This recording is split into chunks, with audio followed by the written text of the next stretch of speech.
ਪੰਜਾਬੀ ਵਿੱਚ ਸੁਣ ਰਹੇ ਸਾਰੇ ਸਰੋਤਿਆਂ ਨੂੰ ਮੇਰੇ ਜਗਮੋਹਨ ਸਿੰਘ ਵੱਲੋਂ ਪਿਆਰ ਭਰੀ ਸਤਿ ਸ਼੍ਰੀ ਅਕਾਲ। ਅੱਜ 24 ਨਵੰਬਰ ਦਿਨ ਵੀਰਵਾਰ ਪ੍ਰੋਗਰਾਮ ਲੈ ਕੇ ਹਾਜ਼ਰ ਹਾਂ ਅਪਡੇਟ ਅਮਰੀਕਾ, ਜਿਸ ਦੇ ਵਿੱਚ ਤੁਹਾਨੂੰ ਵਰਲਡ ਨਿਊਜ਼, ਅਮਰੀਕਾ ਦੀਆਂ ਨਿਊਜ਼, ਮੌਸਮ ਦੇ ਬਾਰੇ ਜਾਣਕਾਰੀ, ਇਕਨੋਮੀ ਦੀ ਜਾਣਕਾਰੀ, ਵੱਖ-ਵੱਖ ਕੰਟਰੀ ਦੇ ਹਿਸਾਬ ਨਾਲ ਕਰੰਸੀ ਐਕਸਚੇਂਜ ਰੇਟ ਅਤੇ ਸੋਨੇ ਅਤੇ ਚਾਂਦੀ ਦੇ ਭਾਅ ਦੱਸਾਂਗੇ।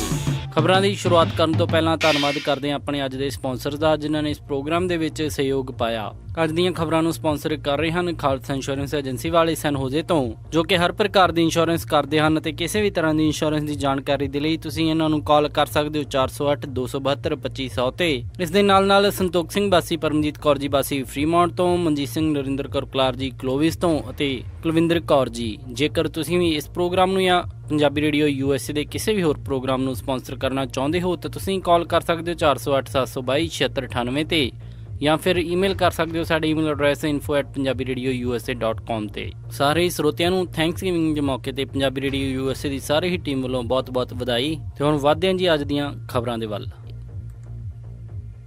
ਪਹਿਲਾਂ ਚੋਣਵੀਆਂ ਖਬਰਾਂ। ਨਿਊਯਾਰਕ ਦੇ ਵਿੱਚ ਥੈਂਕਸਗਿਵਿੰਗ ਮੇਸਿਸ ਪਰੇਡ ਪੂਰੀ ਸੁਰੱਖਿਆ ਪ੍ਰਬੰਧਾਂ ਦੇ ਹੇਠਾਂ ਕੱਢੀ ਗਈ। ਇਰਾਕ ਦੇ ਵਿੱਚ ਸੁਸਾਈਡ ਟਰੱਕ ਬੰਬ ਦੇ ਕਾਰਨ 100 ਲੋਕ ਮਰੇ। President elect Donald Trump billionaire investor Wilbur Ross ਨੂੰ ਕਮਰਸ ਸੈਕਟਰੀ ਦੇ ਤੌਰ ਤੇ ਆਪਣੀ ਕੈਬਨਿਟ 'ਚ ਸ਼ਾਮਿਲ ਕਰ ਸਕਦੇ ਹਨ। ਕੈਂਟਕੀ ਦੇ ਵਿੱਚ ਇੱਕ ਫੁੱਟਬਾਲ ਗੇਮ ਦੇ ਦੌਰਾਨ ਹੋਈ ਸ਼ੂਟਿੰਗ 'ਚ 2 ਲੋਕਾਂ ਦੀ ਮੌਤ। ਸੈਂਟਰਲ ਅਮਰੀਕਾ 'ਚ 7 ਤੀਬਰਤਾ ਦਾ ਭੂਚਾਲ, ਜਾਨਮਾਲ ਦੇ ਨੁਕਸਾਨ ਤੋਂ ਬਚਾਅ।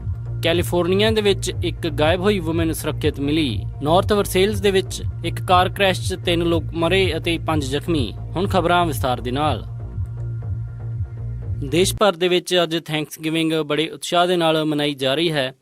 ਕੱਲ੍ਹ ਪ੍ਰੈਜ਼ੀਡੈਂਟ ਇਲੈਕਟ ਡੋਨਾਲਡ ਟਰੰਪ ਨੇ ਵੀ ਥੈਂਕਸਗਿਵਿੰਗ ਦੇ ਮੌਕੇ ਤੇ ਇੱਕ ਵੀਡੀਓ ਸੰਦੇਸ਼ ਨਾਲ ਪੂਰੇ ਦੇਸ਼ ਵਾਸੀਆਂ ਨੂੰ ਥੈਂਕਸਗਿਵਿੰਗ ਦੇ ਮੌਕੇ ਤੇ ਵਧਾਈ ਦਿੱਤੀ ਅਤੇ ਪ੍ਰੈਜ਼ੀਡੈਂਟ ਬਰਾਕ ਓਬਾਮਾ ਨੇ ਵਾਈਟ ਹਾਊਸ ਦੀ ਟ੍ਰੈਡੀਸ਼ਨ ਨਿਭਾਉਂਦੇ ਹੋਏ ਟਰਕੀ ਨੂੰ ਵੀ ਪਾਰਡਨ ਕੀਤਾ। ਦੇਸ਼ ਤੋਂ ਦੂਰ ਇਰਾਕ ਦੇ ਵਿੱਚ ਵੀ ਅਮਰੀਕਨ ਸੋਲਜਰਸ ਨੇ ਥੈਂਕਸਗਿਵਿੰਗ ਮਨਾਈ ਅਤੇ ਨਿਊਯਾਰਕ ਦੇ ਵਿੱਚ ਮੇਸਿਸ ਥੈਂਕਸਗਿਵਿੰਗ ਡੇ ਪਰੇਡ, ਜਿਸ ਨੂੰ ਕਿ ਇਸ ਵਾਰ 90 ਵਰ੍ਹੇ ਹੋ ਗਏ, ਉਹ ਬਿਨਾਂ ਕਿਸੇ ਇਨਸੀਡੈਂਟ ਤੋਂ ਵਧੀਆ ਤਰੀਕੇ ਦੇ ਨਾਲ ਪੂਰੇ ਸੁਰੱਖਿਆ ਪ੍ਰਬੰਧਾਂ ਹੇਠ ਕੱਢੀ ਗਈ। ਇਸ ਥੈਂਕਸਗਿਵਿੰਗ ਡੇ ਪਰੇਡ ਦੇ ਉੱਤੇ ਇਸਲਾਮਿਕ ਸਟੇਟ ਦੇ ਹਮਲੇ ਹੋਣ ਦਾ ਪੂਰਾ ਡਰ ਲੱਗਿਆ ਸੀ, ਜਦੋਂ ਇਸਲਾਮਿਕ ਸਟੇਟ ਮਿਲੀਟੈਂਟਸ ਨੇ ਇਸ ਦੇ ਉੱਤੇ ਹਮਲਾ ਕਰਨ ਦੀ ਪੂਰੀ ਪਲੈਨਿੰਗ ਬਣਾਈ ਹੋਈ ਸੀ ਅਤੇ ਸੁਰੱਖਿਆ ਏਜੰਸੀਆਂ ਇਸ ਨੂੰ ਲੈ ਕੇ ਪੂਰੀ ਤਰ੍ਹਾਂ ਹਰਕਤ ਦੇ ਵਿੱਚ ਸਨ। ਨਿਊਯਾਰਕ ਪੁਲਿਸ ਨੇ sand filled truck, radiation detector, bomb detecting dogs ਅਤੇ ਹੋਰ ਕਈ ਹਥਿਆਰਬੰਦ ਆਫਿਸਰਸ ਦੇ ਨਾਲ 2.5 ਮੀਲ ਚੱਲਣ ਵਾਲੀ ਇਸ ਪਰੇਡ, ਜੋ ਕਿ ਮੈਨਹੈਟਨ ਦੇ ਵਿੱਚ ਕੱਢੀ ਜਾਂਦੀ ਹੈ, ਉਸ ਨੂੰ ਪੂਰੀ ਸੁਰੱਖਿਆ ਦੇ ਨਾਲ ਕਾਮਯਾਬ ਬਣਾਇਆ।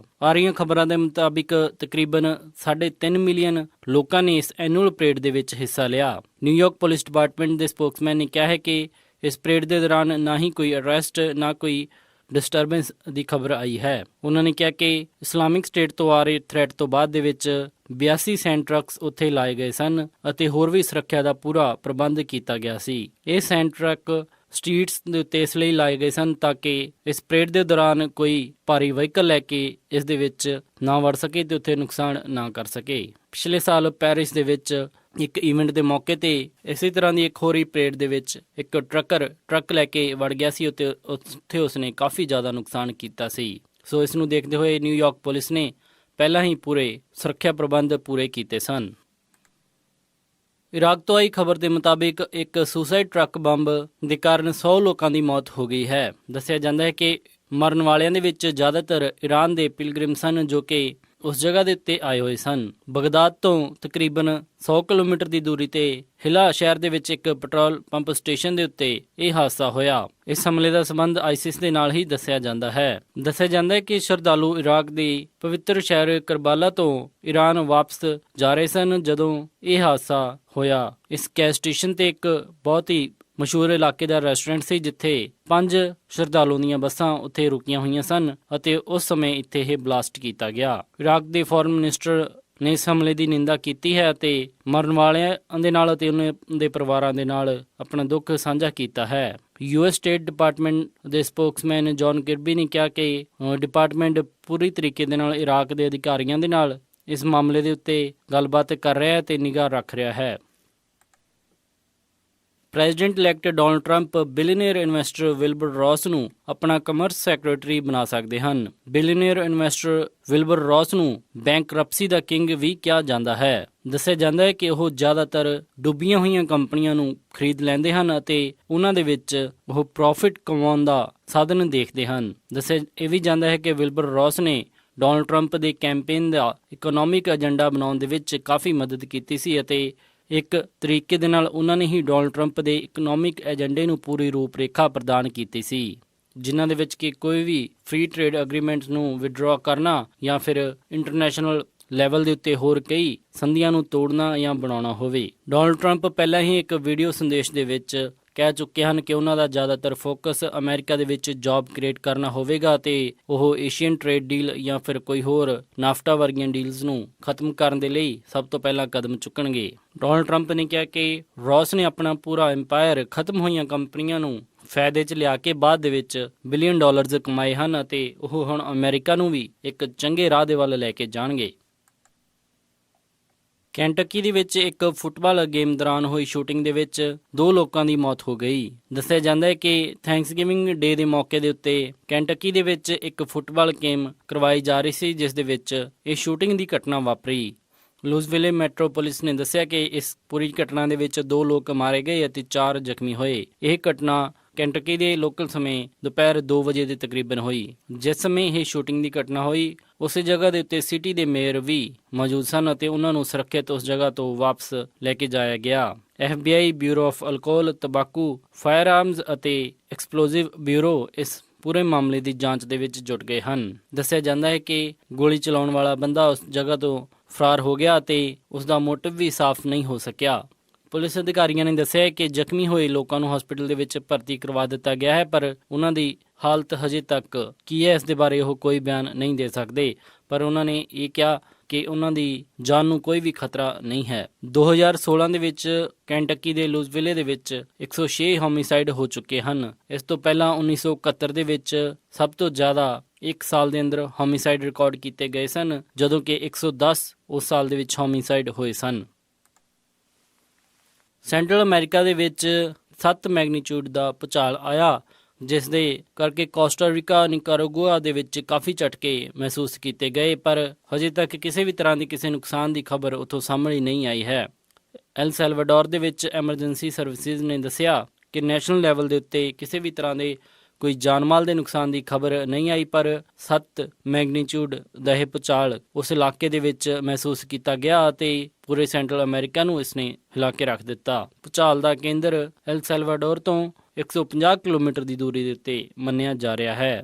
ਪੈਸੀਫਿਕ ਸੁਨਾਮੀ ਵਾਰਨਿੰਗ ਸੈਂਟਰ ਨੇ ਵਾਰਨਿੰਗ ਜਾਰੀ ਕਰਦੇ ਹੋਏ ਕਿਹਾ ਕਿ ਲਗਭਗ 1 ਮੀਟਰ ਉੱਚੀ ਸੁਨਾਮੀ ਵੇਵ ਇਸ ਭੂਚਾਲ ਦੇ ਕਾਰਨ ਉੱਠ ਸਕਦੀ ਹੈ ਅਤੇ ਬਾਅਦ ਦੇ ਵਿੱਚ ਸੁਨਾਮੀ ਵਾਰਨਿੰਗ ਸੈਂਟਰ ਨੇ ਕਿਹਾ ਕਿ ਹੁਣ ਹਾਲਾਤ ਨਾਰਮਲ ਹਨ ਅਤੇ ਖਤਰਾ ਟਲ ਗਿਆ ਹੈ।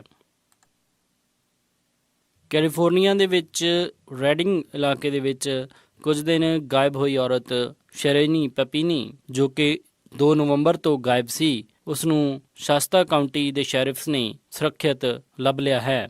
ਸ਼ੈਰਿਫ ਆਫਿਸ ਨੇ ਦੱਸਿਆ ਕਿ ਹੁਣ ਉਹ ਸੁਰੱਖਿਅਤ ਹੈ ਅਤੇ ਆਪਣੇ ਹਸਬੈਂਡ ਦੇ ਨਾਲ ਉਸ ਦੀ ਮੁਲਾਕਾਤ ਕਰਵਾ ਦਿੱਤੀ ਗਈ ਹੈ ਤੇ ਉਸ ਦੀਆਂ ਕੰਡੀਸ਼ਨ ਅਤੇ ਮੈਡੀਕਲ ਹਾਲਤ ਉਹਨਾਂ ਨੇ ਡਿਸਕਲੋਜ਼ ਨਹੀਂ ਕੀਤੀ। ਸ਼ਾਸਤਾ ਕਾਉਂਟੀ ਦੇ ਸ਼ੈਰਿਫ ਟੌਮ ਮਸੈਨਕੋ ਨੇ ਦੱਸਿਆ ਕਿ ਇਸ ਮਾਮਲੇ ਦੇ ਵਿੱਚ ਜੋ ਵੀ ਰਿਵਾਰਡ ਸ਼ੈਰੀ ਨੂੰ ਲੱਭਣ ਦੇ ਲਈ ਰੱਖਿਆ ਗਿਆ ਸੀ, ਉਸਨੇ ਕੋਈ ਵੀ ਮਦਦ ਨਹੀਂ ਕੀਤੀ, ਇਸ ਲਈ ਇਹ ਅਵਾਰਡ ਕਿਸੇ ਨੂੰ ਵੀ ਨਹੀਂ ਦਿੱਤਾ ਜਾਏਗਾ। ਨਾਰਥ ਵਰਸੇਲ ਦੇ ਵਿੱਚ ਹੋਏ ਇੱਕ ਕਾਰ ਕ੍ਰੈਸ਼ ਦੇ ਦੌਰਾਨ 3 ਲੋਕ ਮਾਰੇ ਗਏ ਤੇ 5 ਲੋਕ ਜ਼ਖਮੀ ਹੋਏ ਹਨ। ਮਰਨ ਵਾਲਿਆਂ ਦੇ ਵਿੱਚ 2 ਅਡਲਟ ਅਤੇ 1 ਬੱਚਾ ਸ਼ਾਮਿਲ ਹੈ ਅਤੇ ਦੱਸਿਆ ਜਾਂਦਾ ਹੈ ਕਿ ਜਦੋਂ ਇੱਕ ਪੁਲਿਸ ਕਾਰ ਇੱਕ ਕਾਰ ਦਾ ਪਿੱਛਾ ਕਰ ਰਹੀ ਸੀ ਤਾਂ ਉਹ ਜਾ ਕੇ ਕਿਸੇ ਹੋਰ ਕਾਰ ਦੇ ਵਿੱਚ ਟਕਰਾ ਗਈ। ਪੁਲਿਸ ਨੇ ਦੱਸਿਆ ਕਿ ਜਦੋਂ ਇੱਕ ਸਿਡਾਨ ਗਲਤ ਟਰਨ ਲੈ ਕੇ ਮੁੜੀ ਤਾਂ ਉਸ ਕਾਰ ਨੂੰ ਪੁਲਓਵਰ ਕੀਤਾ ਗਿਆ, ਪਰ ਡਰਾਈਵਰ ਨੇ ਕਾਰ ਨਹੀਂ ਰੋਕੀ ਅਤੇ ਅੱਗੇ ਭਜਾ ਲਈ। ਬਾਅਦ ਦੇ ਵਿੱਚ ਪੁਲਿਸ ਨੇ ਉਸ ਕਾਰ ਦਾ ਪਿੱਛਾ ਕੀਤਾ। ਦੱਸਿਆ ਜਾਂਦਾ ਹੈ ਕਿ ਉਹ ਕਾਰ ਭੱਜਦੇ ਹੋਏ ਕਿਸੇ ਹੋਰ ਕਾਰ ਦੇ ਵਿੱਚ ਟਕਰਾਈ ਅਤੇ ਉਸ ਦੇ ਵਿੱਚ ਅੱਗ ਲੱਗ ਗਈ, ਜਿਸ ਦੇ ਕਾਰਨ 3 ਲੋਕਾਂ ਦੀ ਮੌਤ ਹੋਈ। ਪੁਲਿਸ ਨੇ ਉਹਨਾਂ ਪੁਲਿਸ ਅਫਸਰ ਦਾ ਨਾਮ ਪਬਲਿਕ ਨਹੀਂ ਕੀਤਾ ਹੈ ਜੋ ਕਿ ਉਸ ਕਾਰ ਦਾ ਪਿੱਛਾ ਕਰ ਰਹੇ ਸਨ। ਪੁਲਿਸ ਨੇ ਇਹ ਵੀ ਕਿਹਾ ਕਿ ਉਹ ਇਸ ਦੀ ਜਾਂਚ ਕਰ ਰਹੇ ਹਨ ਕਿ ਦੋਨੋਂ ਵਹੀਕਲਸ ਕਿੰਨੀ ਸਪੀਡ ਦੇ ਉੱਤੇ ਜਾ ਰਹੇ ਸਨ ਅਤੇ ਜਿਵੇਂ ਹੀ ਇਹ ਜਾਂਚ ਸਾਹਮਣੇ ਆਉਂਦੀ ਹੈ ਤਾਂ ਕਾਰਵਾਈ ਇਸ ਦੇ ਉੱਤੇ ਕੀਤੀ ਜਾਏਗੀ। ਦੱਸਿਆ ਜਾਂਦਾ ਹੈ ਕਿ ਜਿਸ ਕਾਰ ਡਰਾਈਵਰ ਦਾ ਪੁਲਿਸ ਪਿੱਛਾ ਕਰ ਰਹੀ ਸੀ ਉਹ ਹਸਪੀਟਲ ਦੇ ਵਿੱਚ ਭਰਤੀ ਹੈ ਤੇ ਉਸ ਦੀ ਹਾਲਤ ਥੋੜੀ ਗੰਭੀਰ ਹੈ, ਪਰ ਉਸ ਨੂੰ ਜਾਨ ਦਾ ਕੋਈ ਵੀ ਖਤਰਾ ਨਹੀਂ ਹੈ ਤੇ ਉਸ ਕਾਰ ਦੇ ਵਿੱਚ ਬੈਠੀ ਹੋਈ ਫੀਮੇਲ ਪੈਸੇਂਜਰ ਉਸ ਨੂੰ ਹਸਪੀਟਲ ਦੇ ਵਿੱਚੋਂ ਰਿਲੀਜ਼ ਕਰ ਦਿੱਤਾ ਗਿਆ ਹੈ ਤੇ ਉਸ ਨੂੰ ਕੁਝ ਸੱਟਾਂ ਲੱਗੀਆਂ ਹਨ। ਇਹ ਸਨ ਅੱਜ ਦੀਆਂ ਕੁਝ ਖਾਸ ਖਬਰਾਂ। ਹੁਣ ਵੱਧਦੇ ਹਾਂ ਮੌਸਮ ਦੀ ਜਾਣਕਾਰੀ ਦੇ ਵੱਲ। ਸ਼ੁੱਕਰਵਾਰ ਨੂੰ ਸੈਨ ਹੋਜ਼ੇ ਦੇ ਵਿੱਚ ਹਾਈ ਟੈਂਪਰੇਚਰ ਰਹੇਗਾ 65 ਡਿਗਰੀ ਅਤੇ ਰਾਤ ਨੂੰ ਲੋ ਟੈਂਪਰੇਚਰ 49 ਡਿਗਰੀ। ਸੈਨ ਫਰਾਂਸਿਸਕੋ ਦੇ ਵਿੱਚ 61 ਡਿਗਰੀ ਹਾਈ ਅਤੇ ਰਾਤ ਨੂੰ 52 ਡਿਗਰੀ ਲੋ। ਇੱਥੇ ਰਾਤ ਨੂੰ ਮੀਂਹ ਪੈਣ ਦੇ ਚਾਂਸ ਹੋਣਗੇ। ਸੈਕਰਾਮੈਂਟੋ ਦੇ ਵਿੱਚ 59 ਡਿਗਰੀ ਹਾਈ ਅਤੇ ਰਾਤ ਨੂੰ 44 ਡਿਗਰੀ ਲੋ। ਯੂਬਾ ਸਿਟੀ ਦੇ ਵਿੱਚ 59 ਡਿਗਰੀ ਹਾਈ ਅਤੇ ਰਾਤ ਨੂੰ 44 ਡਿਗਰੀ ਲੋ। ਸਟਾਕਟਨ ਦੇ ਵਿੱਚ 61 ਡਿਗਰੀ ਹਾਈ ਅਤੇ ਰਾਤ ਨੂੰ 44 ਡਿਗਰੀ ਲੋ। ਟ੍ਰਿਸਟੀ ਦੇ ਵਿੱਚ 62 ਡਿਗਰੀ ਹਾਈ ਅਤੇ ਰਾਤ ਨੂੰ 45 ਡਿਗਰੀ ਲੋ। ਮੋਡੈਸਟੋ ਦੇ ਵਿੱਚ 63 ਡਿਗਰੀ ਹਾਈ ਅਤੇ ਰਾਤ ਨੂੰ 44 ਡਿਗਰੀ ਲੋ। ਫ੍ਰੈਜ਼ਨੋ ਦੇ ਵਿੱਚ 63 ਡਿਗਰੀ ਹਾਈ ਅਤੇ ਰਾਤ ਨੂੰ 39 ਡਿਗਰੀ ਲੋ। ਬੇਕਰਸਫੀਲਡ ਦੇ ਵਿੱਚ 68 ਡਿਗਰੀ ਹਾਈ ਅਤੇ ਰਾਤ ਨੂੰ 42 ਡਿਗਰੀ ਲੋ। ਲਾਸ ਐਂਜਲਸ ਦੇ ਵਿੱਚ 76 ਡਿਗਰੀ ਹਾਈ ਅਤੇ ਰਾਤ ਨੂੰ 50 ਡਿਗਰੀ ਲੋ। ਟਰਕੀ ਦੇ ਵਿੱਚ 44 ਡਿਗਰੀ ਹਾਈ ਅਤੇ ਰਾਤ ਨੂੰ 26 ਡਿਗਰੀ ਲੋ। ਸਾਊਥ ਲੇਕ ਟਾਹੋ ਦੇ ਵਿੱਚ 47 ਡਿਗਰੀ ਹਾਈ ਅਤੇ ਰਾਤ ਨੂੰ 27 ਡਿਗਰੀ ਲੋ। ਪੋਰਟਲੈਂਡ ਓਰੇਗਨ ਦੇ ਵਿੱਚ 50 ਡਿਗਰੀ ਹਾਈ ਅਤੇ ਰਾਤ ਨੂੰ 45 ਡਿਗਰੀ ਲੋ। ਸਿਐਟਲ ਦੇ ਵਿੱਚ 49 ਡਿਗਰੀ ਹਾਈ ਅਤੇ ਰਾਤ ਨੂੰ 43 ਡਿਗਰੀ ਲੋ ਰਹੇਗਾ। ਫਲੈਗਸਟਾਫ ਐਰੀਜ਼ੋਨਾ ਦੇ ਵਿੱਚ 51 ਡਿਗਰੀ ਹਾਈ ਅਤੇ ਰਾਤ ਨੂੰ 23 ਡਿਗਰੀ ਲੋ। ਸਾਲਟ ਲੇਕ ਸਿਟੀ ਯੂਟਾ ਦੇ ਵਿੱਚ 51 ਡਿਗਰੀ ਹਾਈ ਅਤੇ ਰਾਤ ਨੂੰ 32 ਡਿਗਰੀ ਲੋ ਰਹੇਗਾ। ਸ਼ਿਕਾਗੋ ਇਲੀਨੋਏ ਦੇ ਵਿੱਚ 45 ਡਿਗਰੀ ਹਾਈ ਅਤੇ ਰਾਤ ਨੂੰ 32 ਡਿਗਰੀ ਲੋ। ਨਿਊਯਾਰਕ ਦੇ ਵਿੱਚ 56 ਡਿਗਰੀ ਹਾਈ ਅਤੇ ਰਾਤ ਨੂੰ 45 ਡਿਗਰੀ ਲੋ।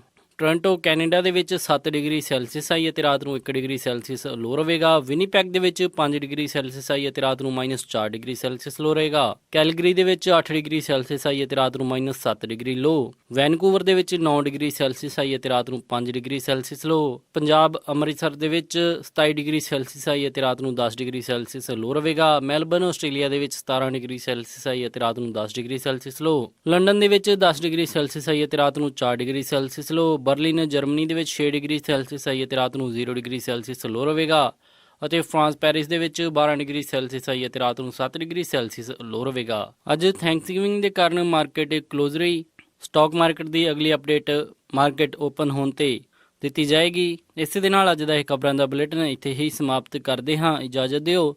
ਉਮੀਦ ਹੈ ਕਿ ਤੁਹਾਨੂੰ ਅੱਜ ਦਾ ਇਹ ਪ੍ਰੋਗਰਾਮ ਪਸੰਦ ਆਇਆ ਹੋਵੇਗਾ। ਕਿਸੇ ਵੀ ਤਰ੍ਹਾਂ ਦੇ ਫੀਡਬੈਕ ਦੇ ਲਈ ਤੁਸੀਂ ਸਾਨੂੰ ਕਾਲ ਕਰ ਸਕਦੇ ਹੋ 408 272 52 100 ਤੇ ਜਾਂ ਫਿਰ ਈਮੇਲ ਕਰ ਸਕਦੇ ਹੋ। ਸਾਡੀ ਈਮੇਲ ਐਡਰੈਸ info@punjabiradiousa.com ਤੇ। ਇੱਕ ਵਾਰੀ ਫਿਰ ਸਾਰੇ ਸਰੋਤਿਆਂ ਨੂੰ ਥੈਂਕਸਗਿਵਿੰਗ ਦੀਆਂ ਬਹੁਤ-ਬਹੁਤ ਵਧਾਈਆਂ। ਮਿਲਦੇ ਹਾਂ ਅਪਡੇਟ ਅਮਰੀਕਾ ਦੇ ਅਗਲੇ ਅੰਕ ਵਿੱਚ। ਤਦ ਤੱਕ ਲਈ ਸਾਰਿਆਂ ਨੂੰ ਪਿਆਰ ਅਤੇ ਸਤਿਕਾਰ ਭਰੀ ਸਤਿ ਸ਼੍ਰੀ ਅਕਾਲ। ਸੁਣਦੇ ਰਹੋ ਪੰਜਾਬੀ ਰੇਡੀਓ USA।